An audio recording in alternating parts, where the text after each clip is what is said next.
Cold drink की खाली बोतल का ऐसा इस्तेमाल आज मैं आपके साथ शेयर करूंगी जो आज से पहले आपको किसी ने नहीं बताया होगा। आज मैं आपकी ऐसी ऐसी मुश्किलें आसान करूंगी जिससे आप बहुत ज़्यादा परेशान हैं। बहुत ही आसानी से आप अपनी मुश्किलों को हल कर सकते हैं। और मैं साथ ही साथ कुछ छोटे छोटे से टिप्स और आइडियाज़ भी आपके साथ शेयर करूंगी। आप किस तरह से मुश्किल काम को आसान बना सकते हैं बिना मेहनत के और बिना खर्च किए। तो इस वीडियो में आपको ये सब देखने के लिए मिलेगा, तो वीडियो को फुल वॉच कीजिए। और अगर अभी तक आपने मेरा चैनल सब्सक्राइब नहीं किया और आप चैनल पे पहली बार आए हैं तो जल्दी से प्लीज़ चैनल को सब्सक्राइब कर लें और वीडियो को लाइक करना बिल्कुल ना भूलें। तो चलिए बिना देर किए मैं स्टार्ट करती हूँ। तो टिप नंबर 1 मेरी कद्दूकस को लेकर है। अक्सर क्या होता है, जब हम कद्दूकस को इस्तेमाल करते हैं तो इनके ब्लेड पे कभी कभी क्या होता है कि जंग लग जाता है और कभी कभी इतना ज़्यादा ये ख़राब हो जाते हैं कि वर्क करना बिल्कुल छोड़ देते हैं। तो देखिए यहाँ पर मैंने चाय वाले कप लिए हैं और चाय वाले कप की जो तली होती है तो उससे आप इसको बहुत आसानी से शार्प कर सकते हैं। बिल्कुल भी आपको इसमें मेहनत करने की ज़रूरत नहीं पड़ेगी। और साथ ही साथ आपके घर में जो भी एल्युमिनियम फॉइल मौजूद हो, तो आजकल तो सभी के घर में एल्युमिनियम फॉइल मौजूद होती है, तो इस तरह से आप उसको फोल्ड कर लें। अच्छी तरह से आपको थोड़ा बड़ा पीस लेना है और उसको टाइट करके थोड़ा फोल्ड कर लेना है। और उसके बाद देखिए मैं इसको कद्दूकस करूँगी। तो एल्युमिनियम फॉइल को आप जब कद्दूकस करेंगे आपका इसमें थोड़ा सा वक्त ज़रूर लगेगा, लेकिन आपके ब्लेड इतने ज़्यादा शार्प हो जाएंगे, आपको इसमें बाज़ार में ले जा कर के कद्दूकस को शार्प कराने की ज़रूरत नहीं पड़ेगी। आपकी इस तरह से हज़ारों रुपए की बचत होगी और देखिए घर पर ही आप फ्री कॉस्ट कद्दूकस को शार्प करके बहुत ही आसानी से अपना काम कर सकेंगे। तो देखिए दोनों कद्दूकस को मैं इसी तरीके से शार्प कर लूँगी। बिल्कुल मिनटों में शार्प हो जाते हैं, बहुत आसानी से वर्क करेंगे, अच्छा वर्क करेंगे। आपको इसमें मेहनत करने की ज़रूरत नहीं पड़ेगी। आई होप कि आपको टिप पसंद आई होगी। तो चलिए देख लेते हैं अगली टिप। अगली टिप मेरी इस तरह से चम्मच को लेकर है। अक्सर क्या होता है, इस तरह के जो स्टील के बर्तन होते हैं, चम्मच हो, ग्लास हो या फिर कोई भी स्टील का बर्तन हो, इतना ज़्यादा इनकी चमक ख़राब हो जाती है जब हम इनको डेली में इस्तेमाल करते हैं। तो उसके लिए देखिए यहाँ पर मैंने पानी में डाला है खाने वाला सोडा। बस आप 1 गिलास पानी में खाने वाला सोडा ऐड कर दीजिए, 1 चम्मच के करीब, और 1 ढक्कन के करीब आप इसमें विनेगर ऐड कर दीजिए। और उसके बाद आप देखिए 5 मिनट के लिए इनको भिगो करके इसमें रख दीजिए। और इस तरह से हल्के हल्के हाथ से आप रब करके अपने सभी स्टील के बर्तन को आसानी से साफ़ कर सकते हैं। इतने ज़्यादा शाइनी और चमकदार हो जाते हैं, आप अभी इसका रिज़ल्ट खुद देखेंगे कि मिनटों में मैं किस तरह से अपने चम्मच को सही कर लूँगी, बिल्कुल से चमकदार बना लूँगी। तो देखिए इस तरह से मैं इसको वॉश कर लूँगी और उसके बाद आप देखिए इसका रिज़ल्ट कितनी अच्छी शाइनिंग आ गई है, कितनी अच्छी चमक इसमें बन गई है। तो इसी तरीके से मैं अपने कांच के जो बर्तन होते हैं हमारे शीशे वाले, उनको भी साफ़ करने का तरीका बताऊँगी। इतने ज़्यादा मैले हो जाते हैं और धुंधले लगने लगते हैं, तो आप यहाँ पर ले लीजिए कॉलिन, और कॉलिन की मदद से हल्का हल्का सा कॉलिन आप इनके ऊपर डाल दीजिए और हल्के हल्के हाथ से आप इस तरह से रब कीजिए। बहुत आसानी से आपके बर्तन साफ़ हो जाएंगे, बिल्कुल चमक जाएंगे। शीशे के बर्तन जब तक ना चमके तो अच्छे नहीं लगते और देखने में बिल्कुल भी खूबसूरत नहीं लगते और इनको इस्तेमाल करने का भी दिल नहीं चाहता। तो कभी कभी आप क्या किया करिए कि हफ्ते में या 15-20 दिन में आप अपने बर्तनों को इस तरह से कॉलिन से भी साफ़ किया करिए। तो शीशे के बर्तन को जब आप कॉलिन से साफ़ करेंगे उसके बाद इतने ज़्यादा शाइनी और चमकदार हो जाएंगे, बिल्कुल नए की तरह हो जाएंगे।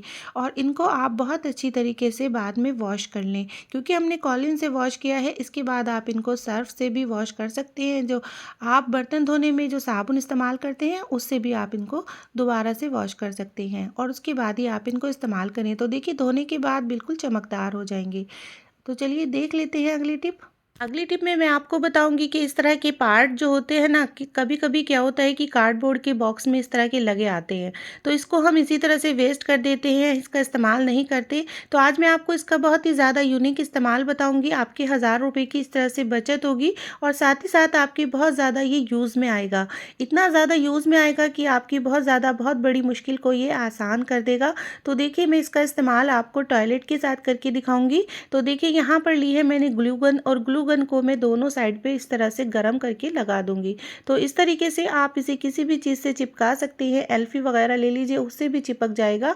तो देखिए यहाँ पर मैं इसको टॉयलेट के ऊपर लगा दूंगी। इतनी बड़ी टॉयलेट की परेशानी होती है कि इसको हमें हाथ से उठाना पड़ता है। तो जब हम इस तरह से इसको लगा देंगे तो उसके बाद देखिए हम इसी को पकड़ करके इसको उठाएंगे, तो हमें बिल्कुल भी परेशानी का सामना नहीं करना पड़ेगा। बहुत ही आसानी से हम अपने टॉयलेट को यूज़ कर पाएंगे। तो चलिए देख लेते हैं अगली टिप। अगली टिप मेरी इस तरह से हुडी को लेकर है। अक्सर क्या होता है जब छोटे बच्चे हुडी को यूज़ करते हैं आजकल सर्दी के दिनों में, तो ख़ास तौर से बच्चे इस तरह से डोरी को निकाल लेते हैं। तो इसको डालने का बहुत ही आसान तरीका बताऊँगी कि हुडी में किस तरह से इस डोरी को आप दोबारा से आसानी से डाल लें। तो एक सेफ्टी पिन के अंदर आप इसको लगा लीजिए और देखिए अच्छी तरीके से हम सेफ्टी पिन से हुडी के अंदर डोरी आसानी से डाल देंगे। बहुत ही आसानी से डल जाएगी, हमें इसमें बिल्कुल परेशानी नहीं होगी क्योंकि इसका बहुत ही छोटा सा पॉइंट होता है और उसके अंदर डोरी डालना मुश्किल होता है। तो आप एक सेफ्टी पिन की मदद से हुडी के अंदर बहुत आसानी से डोरी को डाल सकते हैं। तो देखिए कितनी बड़ी परेशानी आपकी मिनटों में हल हो जाएगी। तो इस तरीके से आप अपने हुडी में डोरी को डाल दीजिए, तो इससे आपकी हर तरह से परेशानी ख़त्म हो जाएगी, आपका वक्त भी बचेगा और आपकी मुश्किलें आसान हो जाएंगी। इस तरह की टिप को आप ज़रूर फॉलो कीजिए। तो चलिए देख लेते हैं अगली टिप। अगली टिप मेरी इस तरह से स्वेटर को लेकर है। अक्सर क्या होता है जब हैंगर में इस तरह के स्वेटर को हम हैंग करते हैं तो इसका जो ऊपर वाला पार्ट है ये खिंच जाता है और गला बड़ा हो जाता है, इससे बहुत ज़्यादा हमें मुश्किल होती है। तो इस तरह जब हम इसको टंगाते हैं तो इस तरह सही नहीं रहता। तो मैं आपको इसको टंगाने का तरीका बताऊंगी कि कम स्पेस में आप किस तरह से अपने गर्म कपड़ों को आसानी से टंगा सकते हैं। तो उसके लिए देखिए इस तरह से आप सबसे पहले इसको फोल्ड कर लीजिए और इस तरीके से फोल्ड करने के बाद आप हैंगर को किस तरीके से इसके ऊपर रखें। तो देखिए ये मैं बताऊंगी कि हैंगर को इस तरीके से आपको रखना है। बिल्कुल आप देखिए मैं किस तरीके से इसको रख रही हूँ और ये जो बाजू वाला पार्ट है सबसे पहले हम इसको ऊपर करेंगे और उसके बाद जो नीचे वाला पार्ट है इस तरीके से हम उसको ऊपर कर देंगे। तो देखिए कितने अच्छी तरीके से कपड़े हैंग हो जाएंगे। इससे हमारे कपड़ों का जो गला है वो भी बड़ा नहीं होगा और कम स्पेस में हम इसको हैंग कर सकेंगे। तो इस तरह की टिप को आप ज़रूर फॉलो कीजिए। तो चलिए देख लेते हैं अगली टिप। अगली टिप मेरी इस तरह से ब्रेड को लेकर है। अक्सर क्या होता है ब्रेड को यूज़ करने के बाद हम इस तरह से पॉलिथीन में बांध करके रख देते हैं और ये जो ब्रेड के साथ पार्ट आता है ये भी हमारा कभी कभी गुम हो जाता है, तो इसको भी लगाना हम भूल जाते हैं। तो किस तरह से हम अपनी ब्रेड को सेव करें। तो देखिए यहाँ पर मैंने जो ब्रेड यूज़ करनी थी वो कर ली और उसके बाद अब मैं ब्रेड की पॉलिथीन को इस तरह से घुमा करके और फिर इसको मैं फिक्स करूँगी। तो देखिए आप जिस तरह से मैं कर रही हूँ इसी तरीके से अपनी बची हुई ब्रेड को फिक्स करके रख दिया करें। इस तरह से ब्रेड के अंदर ना चींटी जाएगी ना ब्रेड आपकी ख़राब होगी और बिल्कुल भी खुलेगी नहीं। तो जब भी आप ब्रेड को यूज़ करें तो इस तरह से आप अपनी ब्रेड को सेव करके रख दिया करें। आई होप कि आपको टिप पसंद आई होगी। तो चलिए देख लेते हैं अगली टिप। अगली टिप मेरी इस तरह से अदरक को लेकर है। अदरक को किस तरह से सेव करें। आजकल सर्दी के दिनों में इतना ज़्यादा अदरक आ रहा है, इतना अच्छा अदरक आ रहा है। तो अदरक को सेव करने का आसान तरीका मैं आपके साथ शेयर करूंगी। तो देखिए यहाँ पर लिया है मैंने न्यूज़पेपर और न्यूज़पेपर को मैं इस तरह से एक कंटेनर के अंदर लगा दूंगी। इसी तरीके से आप न्यूज़पेपर को कंटेनर के अंदर लगा दीजिए और उसके बाद आप इसमें अदरक को रख दीजिए। अदरक के अकॉर्डिंग कंटेनर ले लीजिए, बड़ा कंटेनर ले लीजिए अगर आपका अदरक ज़्यादा है, या फिर छोटा कंटेनर जितना भी आपका अदरक है उसके अकॉर्डिंग आप कंटेनर को ले लीजिए और इस तरह से आप उसको रख दीजिए। और उसके बाद देखिए हल्का हल्का सा नमक इसके ऊपर आप डाल दीजिए। नमक से अदरक बिल्कुल सेफ बना रहता है, बिल्कुल भी ख़राब नहीं होता। और इस तरीके से ऊपर से भी हम इसके ऊपर पेपर लगा देंगे। तो दोनों साइड हमें पेपर लगाना है, ऊपर भी और नीचे भी। और इस तरह से हम इसको ढक्कन को इसके बंद कर देंगे। इसके बाद देखिए हमारा अदरक बिल्कुल सेफ हो गया है। इसके बाद हम इसको 15-20 दिन के बाद भी इस्तेमाल आसानी से कर सकते हैं। तो चलिए देख लेते हैं अगली टिप। अगली टिप मेरी इस तरह से प्लास्टिक के जो फ्लावर होते हैं घर में उसको किस तरह से हम क्लीन करें कि बहुत अच्छे लगे देखने में और नए की तरह लगें। तो इसके लिए देखिए यहाँ पर मैंने एक टब में पानी लिया है और 2-3 ग्लास के करीब में पानी ले लूँगी और उसके बाद मैं यहाँ पर 2 छोटी चम्मच के करीब शैम्पू का इस्तेमाल करूँगी। तो शैम्पू से इतने अच्छे क्लीन हो जाते हैं फ्लावर, बहुत ही अच्छे से, आपको इनको ज़्यादा मलने की रगड़ने की ज़रूरत नहीं पड़ती। बिल्कुल आसानी से आप इसको क्लीन कर सकते हैं। और साथ ही साथ ऐसे फ्लावर के अंदर चॉक लगी होती है अंदर की साइड, तो उसको हम गीला बिल्कुल नहीं करेंगे, सिर्फ हम ऊपर की साइड से ही फ्लावर को इस तरह हल्के हाथ से साफ़ कर लेंगे और इनको हम पानी से बाद में वॉश कर लेंगे। बहुत आसानी से हमारे फ्लावर बिल्कुल नए की तरह हो जाएंगे। जितनी भी डस्ट होगी मिनटों में ख़त्म हो जाएगी। तो इस तरह से 1 महीने में एक बार आप अपने घर के जितने भी प्लास्टिक वाले फ्लावर होते हैं सबको साफ़ कर लिया करें। तो देखिए बिल्कुल कितने ज़्यादा चमकदार और शाइनी हो गए हैं।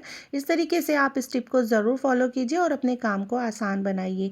तो चलिए देख लेते हैं अगली टिप। अगली टिप मेरी बहुत ज़्यादा यूनिक है। आजकल सर्दी के दिनों में इतनी ज़्यादा आपके काम आएगी ये टिप। एक बॉटल की मदद मदद से आप अपने हज़ारों रुपए की बचत करेंगे, आप अपनी मुश्किलों को आसान बना लेंगे, साथ ही साथ अपने वक्त की और पैसों की भी बचत करेंगे।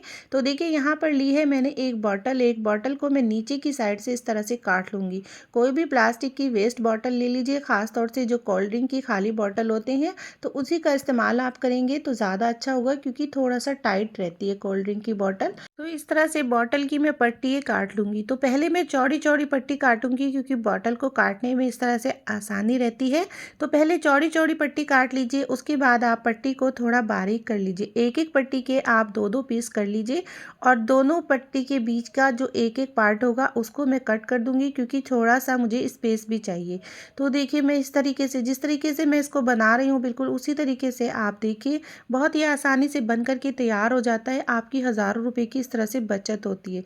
तो देखिए यहाँ पर मैंने इसको थोड़ा पहले चौड़ा चौड़ा काट लिया है। अब मैं इसके बारीक बारीक पार्ट कर दूंगी। एक एक पट्टी के मैं दो दो पीस बना लूंगी। इस तरीके से बॉटल को काटने में आसानी रहती है, बिल्कुल भी हमें मुश्किल का सामना नहीं करना पड़ता। तो देखिए बहुत आसानी से इस तरह से बॉटल कट जाती है। अच्छी तरीके से आप इसके दो दो पीस बना लें, क्योंकि हमें थोड़ा बारीक ही इसका पार्ट चाहिए। तो देखिए अच्छी तरीके से मैं इसको बारीक कर लूँगी। तो देखिए यहाँ पर सभी पट्टी कट गई हैं। उसके बाद लिया है मैंने क्लॉथ पिन, और क्लॉथ पिन को मैं जो बीच वाला रिंग होता है क्लॉथ पिन के, उसके अंदर से इस पट्टी को निकाल करके और इसके ऊपर ग्लू गन लगा दूंगी, और ग्लू गन से इस पट्टी को वापस ऊपर की साइड को मैं ऐसे चिपका दूंगी। देखिए बहुत आसानी से मजबूत चिपक जाती है। अगर आपके पास ग्लू गन नहीं है तो आप इस तरह से फेविक्विक ले लीजिए, फेविक्विक से भी ये आसानी से चिपक जाती है। तो बस हमें एक एक पट्टी लेनी है, उसके ऊपर इस तरह से हमें इस पिन को लगा देना है। तो बहुत आसानी से इस तरह से लग जाती है। मैं अभी पूरी लगा करके आपको इसी तरीके से दिखाऊंगी कि आप किस तरीके से इस तरह से तैयार कर लेंगे। तो देखिए पूरा मैं इसी तरीके से लगा दूंगी कि मैंने सभी पट्टी में इस तरह से क्लॉथ पिन लगा दी है। अब देखिए देखने में भी कितना खूबसूरत लग रहा है। अभी मैं आपको इसके साथ एक चीज का इस्तेमाल और करके बताऊंगी। तो देखिए यहाँ पर ये जो ढक्कन वाला पार्ट है, इसके ऊपर मैं एक छेद कर दूंगी। तो चाकू को गर्म करके इस तरह से आप एक छेद बना दीजिए। बॉटल के ऊपर इस तरह से एक पार्ट आप लगा दीजिए। कोई भी आप इस तरह से टंगाने के लिए कोई भी पार्ट ले लीजिए। अगर आपके पास ये नहीं है तो आप इसके अंदर कोई भी रस्सी वगैरह भी बांध सकते हैं। तो देखिए अच्छी तरीके से ये फिक्स हो जाता है, और देखिए कितना अच्छा सा एक टूल बन करके तैयार हो गया है। इस तरह से आपके सर्दियों में ये बहुत काम आएगा। देखने में भी बहुत ज़्यादा खूबसूरत लग रहा है और बनाने में भी बहुत ज़्यादा आसान है। फ्री कॉस्ट आपका घर में कितना अच्छा सा स्टैंड बन करके तैयार हो गया है। इसके अंदर आप अपने जितनी चाहे सॉक्स को सुखा सकते हैं। तो देखिए आजकल सर्दी के मौसम में इतना ज़्यादा मसला बना रहता है सॉक्स का। बच्चों को बड़ों को सबको सॉक्स चाहिए होती हैं। तो किस तरह से ये इनको हम सुखाएं, किस तरह से रखें। तो आप इसको अलमीरा में भी इस्तेमाल कर सकते हैं, क्योंकि सॉक्स को जब हम धोने के बाद अलमीरा में रखते हैं तो कहीं पर भी रखने की इनको इस तरह से जगह नहीं मिलती। तो इस तरह से आप इनको पिन में लगा करके और आप कहीं पर भी इनको हैंग कर सकते हैं। और जब आपको इनको सुखाना हो तो बहुत आसानी से इस तरह से सॉक्स को लगा करके छोटी सी जगह में अपनी सभी सॉक्स को आसानी से सुखा सकते हैं। तो देखिए मैं सभी सॉक्स को इस तरह से फिक्स कर दूंगी। इसमें इतनी ज़्यादा सॉक्स आ जाती हैं, आपकी इधर उधर बिखरने से बच जाती है। एक जगह पे आपको वक्त पे सब सॉक्स मिल जाती हैं। तो इस तरह से मैं इसको हैंग करके सुखा भी लूँगी और इसको अपनी अलमीरा में भी मैं इस्तेमाल कर लूँगी। तो इससे आपकी सर्दियों की बहुत बड़ी मुश्किल हल हो जाएगी। तो इस तरह की टिप को आप ज़रूर फॉलो कीजिए, अपने काम को आसान बनाइए। तो अगर आपको मेरी ये टिप पसंद आई तो प्लीज़ जल्दी से चैनल को सब्सक्राइब कर लें, वीडियो को लाइक कर दीजिए और अपने दोस्तों में शेयर करना बिल्कुल ना भूलें। तो चलिए चलती हूँ, इंशाल्लाह फिर लौट के आऊँगी एक और नई टिप के साथ। तब तक के लिए अल्लाह हाफिज़।